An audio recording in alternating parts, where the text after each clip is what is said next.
100-ൽ 99 mark. Good girl.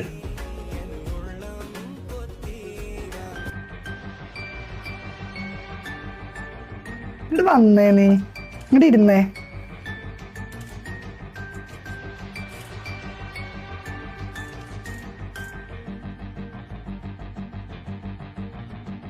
നൂറിൽ 6 mark. ചെക്ക എന്തിനാണ് പഠിക്കാൻ പോണ്? ഞാൻ അന്നതിന്റെ ഉള്ളിൽ കണ്ടുപോരുത്. എനിക്ക് 6 മാർക്കില്ലേ, കാതറിന്റെ മകന് 3 മാർക്കുള്ളൂ. അപ്പൊ കുഴപ്പമില്ല, കയറിക്കോ. ആദ്യം ഞാൻ ചോദിക്കാം, എന്നിട്ട് ചോദിച്ചാൽ കേട്ടോ. ഒരു ബൈക്ക് മേടിച്ചു. ബൈക്ക് വാങ്ങിച്ചു തരുമോ ചോദിച്ച മകനെ പിതാവ് കാല് തല്ലി മുറിച്ചു. എന്തൊക്കെ വാർത്തകളല്ലേ. അല്ലെങ്കിൽ ബൈക്ക് വേണ്ട. ഞണക്കെന്താ, ഇവന്റെ മാതിരി നല്ല വില കൂടിയ സാധനമാണെന്നുണ്ടെങ്കിൽ ഞാൻ മേടിച്ചു തരില്ല.